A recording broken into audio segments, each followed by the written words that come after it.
Assalamualaikum warahmatullahi wabarakatuh. Perkenalkan, nama saya Agus Rohaindi, calon guru penggerak angkatan 8 dari SMA Negeri 23 Garut. Pada kesempatan ini saya didampingi oleh Pak Asep Irfan.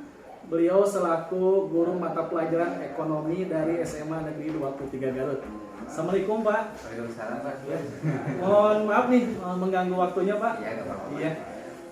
Sebelumnya saya akan menyampaikan terlebih dahulu tujuan dilaksanakannya kegiatan wawancara dengan Bapak. Ini merupakan kegiatan pra-observasi Pak, sebelum pelaksanaan nanti kegiatan supervisi yang akan nanti saya laksanakan dengan Bapak. Ya, siap Pak. Ada beberapa pertanyaan Pak sebelum pelaksanaan nanti supervisi disebut dengan pra-observasi Pak. Yang pertama Pak, apa tujuan pembelajaran yang ingin Bapak capai Pak? Siap Pak. Terima kasih sebelumnya Pak. Berdasarkan RPP yang saya buat, tujuan pembelajarannya siswa diharapkan mampu mengidentifikasikan, memahami, menjelaskan, mempresentasikan, dan menyelesaikan masalah-masalah yang berhubungan dengan pelaku-pelaku kegiatan ekonomi. Baik. Pertanyaan kedua Pak, bagaimana nih area pengembangan yang ingin Bapak capai? Nah, untuk area pengembangannya itu ada dua Bapak ya. Pertama di keterampilan ya, yang kedua di pengetahuan. Untuk di keterampilan itu dalam bentuk tes tulis ya. Dan untuk di keterampilan siswa membuat rangkuman kesimpulan dari seluruh rangkaian kegiatan belajar. Ya. Selanjutnya Pak, bagaimana rencana pembelajaran yang ingin Bapak terapkan Pak, baik dari metode, media, ataupun strategi pembelajaran yang akan nanti diterapkan Pak? Oke, siap. Untuk metode pembelajaran yang akan saya terapkan di kelas, itu saya menggunakan metode pembelajaran berdiferensiasi yang diintegrasikan dengan pembelajaran sosial dan emosional. Kemudian saya akan membentuk kelompok sesuai dengan keterampilan dan keahlian siswa. Dan untuk model pembelajaran saya menggunakan model pembelajaran KBR Bapak. Ya. Dan untuk metode saya menggunakan metode diskusi kelompok dan tanya jawab. Ya. Jadi ada strategi tentang pembelajaran diferensiasi, juga Bapak juga nanti akan menitik beratkan terhadap KSE Pak ya, betul Pak. Ya. Selanjutnya Pak, untuk medianya Pak, media pembelajaran nanti yang akan Bapak hadirkan di dalam pelaksanaan tersebut apa saja Pak medianya? Untuk media pembelajaran saya akan menggunakan LKS Bapak. Terus saya menggunakan buku paket juga. Saya menggunakan website online Bapak supaya menambah wawasan anak-anak mengenai materi pembelajaran kami. Dan itu akan kita diskusikan bersama-sama dalam bentuk presentasi. Ya. Untuk rencana pelaksanaan pembelajaran kapan Pak? Nah, untuk pelaksanaan kebetulan saya ada jadwal hari Senin Pak. Ya. Ya, hari Senin tanggal 9 Oktober di kelas 10 MIPA 2 di jam 8, 9, 10 Bapak. Ya. Siap lah. Mudah-mudahan lancar Pak ya. Amin, mudah-mudahan Bapak. Nah, dan berikutnya nanti setelah Bapak melaksanakan supervisi, nanti akan ada pengajar praktik Pak. Jadi yang akan mendampingi membersamai kita setelah pelaksanaan supervisi Pak. Yang terakhir Pak, apa yang Bapak dapatkan manfaat sebelum pelaksanaan supervisi diadakan dulu pra-observasi Pak? Setelah diadakannya pra-observasi ini, saya begitu semangat tentunya ya menghadapi pembelajaran di kelas, dan saya juga makin siap dengan apa yang akan saya sampaikan kepada anak-anak, dan materi, metode, dan segala hal yang berhubungan di kelas saya makin mantap untuk kinerja kalian. Ya, siap. Terima kasih Pak Asep. Mudah-mudahan diberikan kelancaran. Amin. Yang paling utama kita berpihak kepada murid Pak Asep. Betul sekali Bapak. Terima kasih. Demikian wawancara praobservasi dengan Pak Asep yang begitu hebat dan luar biasa. Mudah-mudahan nanti kegiatan supervisinya diberikan kelancaran. Amin. Terima kasih. Wassalamualaikum warahmatullahi wabarakatuh. Waalaikumsalam.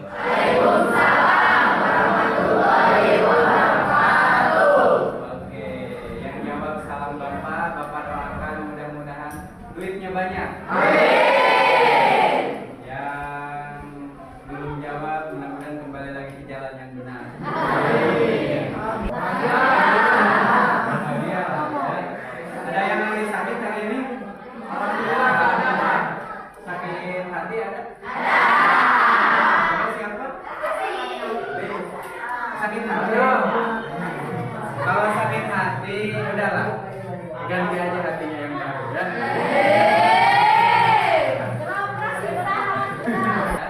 Untuk materi sekarang supaya lebih hikmah, lebih barokah dan lebih luar biasa, kita awali dengan berdoa bersama-sama di hati masing-masing sesuai dengan kepercayaan masing-masing.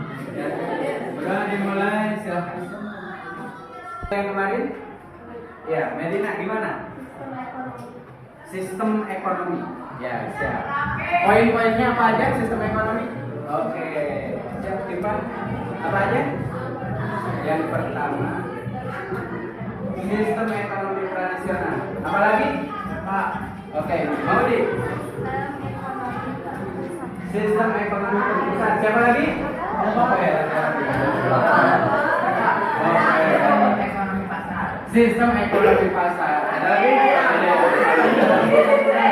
Sistem ekonomi terakhir. Hah? Sistem perekonomian. Oke. Sebagaimana yang telah kita jelaskan kemarin, sistem ekonomi Indonesia itu seperti apa? Ada yang bisa menjelaskan? Oke, gimana? Ideologi Pancasila bahas tentang pelaku-pelaku kegiatan ekonomi, ya. Yang Bapak harapkan mudah-mudahan hari ini tujuannya Anda bisa mendeskripsikan mengenai pelaku-pelaku kegiatan ekonomi, memahami, menjelaskan, ya, mempresentasikan dan menyelesaikan masalah. Kak Justa, mungkin aura-aura hentakan TNI-nya harus masih ada dong. Siap. Kalau Bapak sebutkan semangat siang, Anda jawab semangat singkai. Oke? Oke, siap. Semangat siang. Semangat siang. Semangat siang.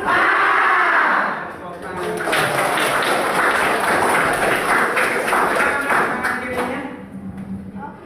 Kanan kiri.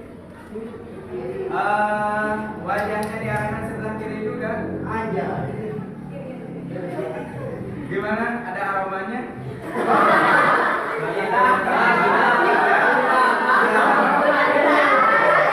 Kalau aromanya yang aman-aman, ayo. Coba tangannya simpan di kening. Kening. Oke, siap. Jangan diikuti. Tapi kalau instruksinya benar, pepatahnya benar, ikuti. Di situ poinnya.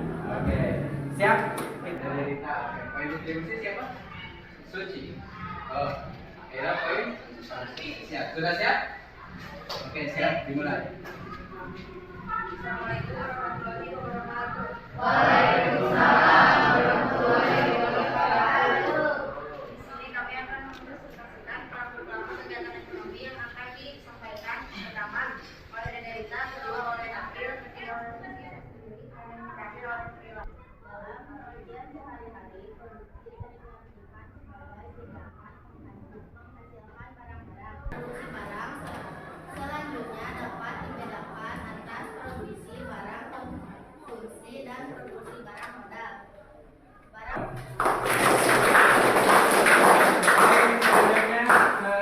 Ke distribusi, ya. Bapak harapkan untuk penyampaiannya itu lebih singkat, padat, jelas.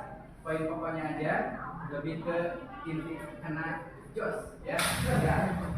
Oke, dilanjut. Satu, pengertian distribusi.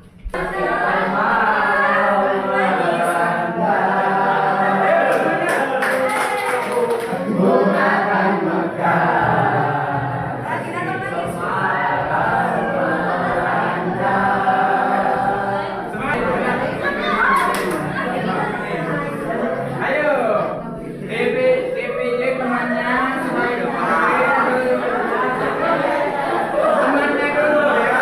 Boleh temannya dulu atau langsung. Kalau yang beli di pundak kepala,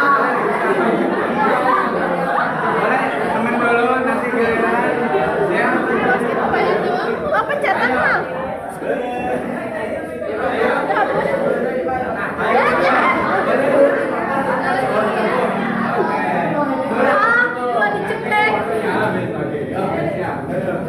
Mudah-mudahan sedikit merefleksikan ya. Dalam produksi barang apa saja yang dapat menjadi barang apa saja yang dapat menjadi modal dalam silakan ditulis. Poinnya materi dari ini hanya ada 3 pertanyaan, oke? Kembali 1. Pertanyaan kedua, Kelompokkan berdasarkan kemampuan dan keahliannya.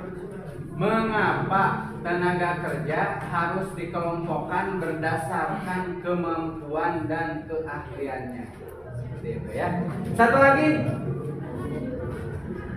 Oke, bro, gimana? Jadi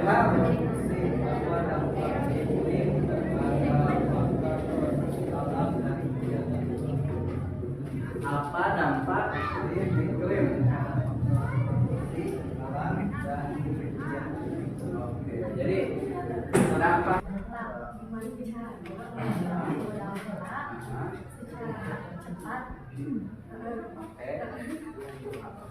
cepat, mudah, gede, mantap. Luar biasa, tepuk tangan. Oke, terima kasih ya. Ini di dalam produksi pasti ada modal, betul kan? Betul. Modal uang, modal barang, modal jasa dan lain sebagainya. Kan tidak selamanya kita punya uang satu. Tapi kayak karena luar biasa. Nah, gimana caranya supaya kita dapat modal gampang, mudah, cepat, gede? Oke, seperti itu mungkin. Oke, boleh diterima pertanyaan tadi? Oke. Apa yang sudah Anda terima atau Anda pahami dari materi ini kira-kira? Ada yang mau menjawab? Sekali lagi pertanyaannya. Kira-kira dari materi ini apa yang sudah Anda dapatkan? Kesimpulannya atau intisarinya? Dipa, siap Dipa. Bagaimana? Dari materi produksi. Oke, jadi produksi modal. Ya. Oke, terus? Ya. Siap. Oke, terus yang pertama ada yang disebut produksi barang dan yang kedua ada yang disebut produksi jasa. Nah, nanti kumaha cara pemasarannya itu ilmunya ada di distribusi. Bagaimana cara marketingnya, pemasarannya, menyampaikan. Sebelum setelah ini materi yang akan kita bahas di minggu pertemuan selanjutnya, ya kita akan membahas tentang kurva, ya kurva dari hasil representasi produksi, distribusi dan konsumsi, ya. Kita akan membahas kurva, bagaimana cara membuat kurva hasil dari produksi, distribusi dan konsumsi. Mudah-mudahan kita semua dipanjangkan umur Allah Subhanahu wa taala, disehatkan juga, dan mudah-mudahan kita semua bisa bertemu kembali. Oke? Siap. Oke lah kalau begitu. Sebelum dibacakan alhamdulillah.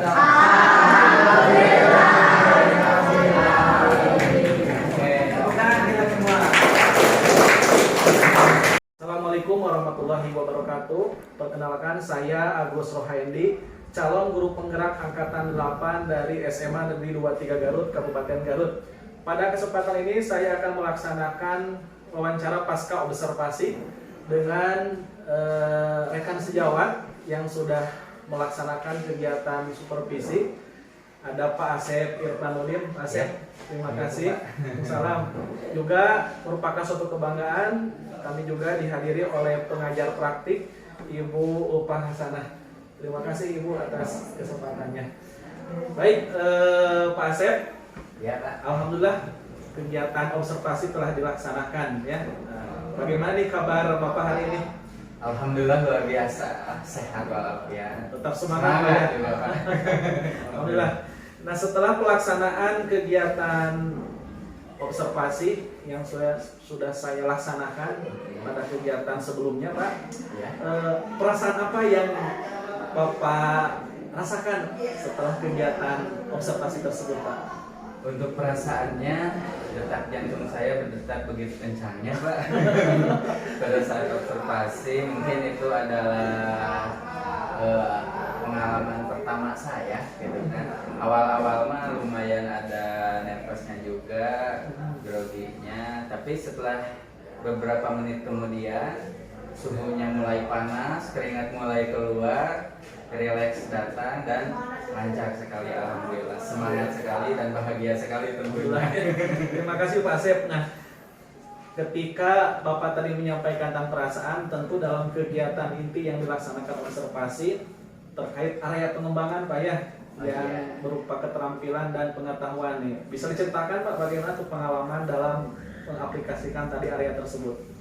Untuk area pengembangan seperti apa yang telah Bapak tadi sampaikan, saya ada dua ya. Pertama di keterampilan dan yang kedua di pengetahuan, gitu ya Pak.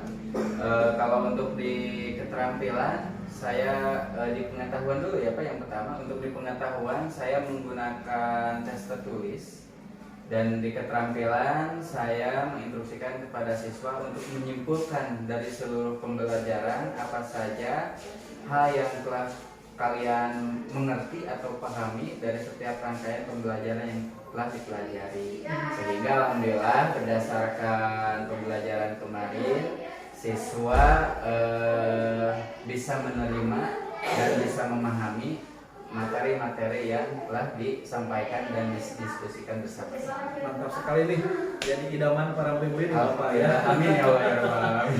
Nah, dari langkah-langkah yang sudah dilaksanakan Bapak ya, dari mulai pendahuluan Ya. ke inti dan penutup, apa yang menurut Bapak menjadi kekurangan nih dalam kegiatan tersebut? Oke.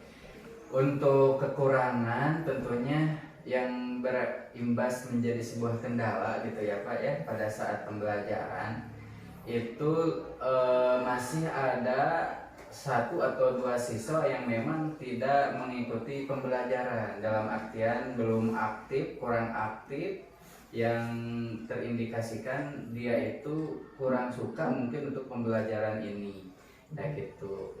Nah setelah itu, setelah dipelajari kenapa siswa seperti itu, ternyata ada alur pembelajaran yang mungkin menurut saya mesti dihadirkan dan mesti dievaluasi kembali, dan mungkin ada pembelajaran yang mesti ditambahkan karena gaya belajar siswa itu kan berbeda-beda. Ada yang gaya belajarnya auditory, ada yang gaya belajarnya visual, kinestetik, dan mungkin pada saat pembelajaran yang saya terapkan kemarin itu dia kurang ngena ke hatinya, kurang enak kepikirannya, sehingga dia kurang mengikuti pembelajaran itu. Dan mungkin kedepannya saya akan menggunakan pembelajaran-pembelajaran yang lebih disukai dan diminati siswa. Mudah-mudahan Pak ya, dengan berpihak kepada murid juga kita mengedepankan pembelajaran berdiferensiasi Pak ya. Betul sekali Ini Pak. lebih tahu bagaimana pembelajaran. Yang terakhir Pak, untuk tindak lanjut nih Ya. setelah kegiatan observasi ini, apa yang akan Bapak laksanakan ke depannya selain tadi melihat dari segi pembelajaran diferensiasi lebih diperkuat lagi? Oke. Untuk tindak lanjut ke depan dan mungkin rencana saya ke depan untuk lebih mengasah kemampuan dan keaktifan siswa di pembelajaran saya gitu kan.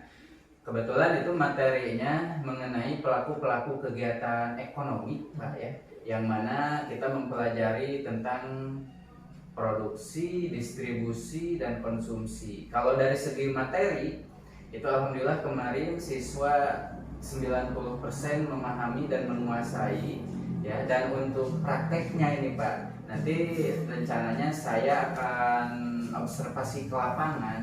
Jadi siswa disuruh mempelajari dan melihat kegiatan-kegiatan produksi-produksi yang ada di lingkungan sekolah. Apakah produksi makanan-makanan ringan atau produksi-produksi barang dan lain sebagainya. Sehingga bisa mengidentifikasi siswa itu, oh begini nih cara produksinya, dari materi kita dipelajari di kelas seperti ini, di lapangan seperti apa. Terus di distribusi, setelah orang memproduksi suatu barang, siswa juga harus tahu ilmunya, teknik-teknik marketingnya seperti apa, pemasarannya seperti apa, sehingga siswa mempunyai gambaran ke depannya.